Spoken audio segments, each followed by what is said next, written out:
Bonjour, je suis le docteur Sidney Oana, chirurgien plasticien, et je vais vous parler des soins post-opératoires après une augmentation mammaire et des gestes à faire pour prévenir les complications.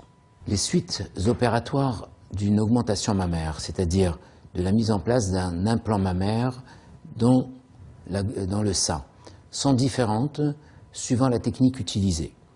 D'abord, il y a l'incision, la voie d'abord.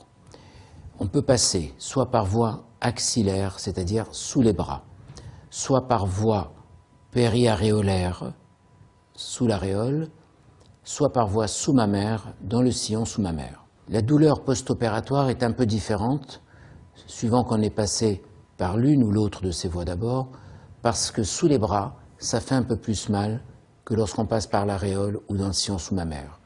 D'autre part, suivant les cas, on a besoin d'être devant ou derrière le muscle pour corriger le manque de volume. Eh bien, lorsqu'on passe derrière le muscle, il faut le désinsérer des côtes. Lorsqu'on passe devant, on n'a pas à le désinsérer. Ce qui fait que, en position rétropectorale, c'est toujours un peu plus douloureux dans les 48 heures qui suivent l'opération.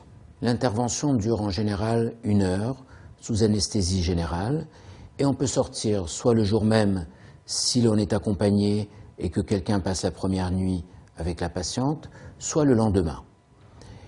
Les soins post-opératoires immédiats sont simples.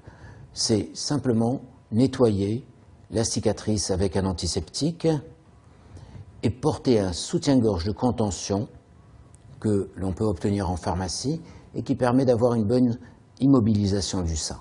En général, le patient revient voir son chirurgien pour l'ablation des fils, que ce soit des fils non résorbables ou résorbables, ce qui permet de contrôler la cicatrice. Et c'est là que commenceront les gestes post-opératoires à effectuer par la patiente elle-même sur le sein pour éviter le phénomène de coque, c'est-à-dire le durcissement du sein qui peut arriver dans 3 à 5% des cas. Ces manœuvres de mobilisation de l'implant dans la loge pour éviter la coque vont faire l'objet d'une séquence à part avec une patiente pour pouvoir les voir tel que c'est réalisé en pratique. Au bout d'1 mois, le chirurgien effectue le premier contrôle pour vérifier que cela s'assouplit. L'œdème en général est parti et au bout de 2 à 3 mois, on vérifie le bon positionnement de la prothèse, ce qui implique que le sein va prendre sa forme définitive et se positionner en pomme ou en poire tel que cela aura été défini.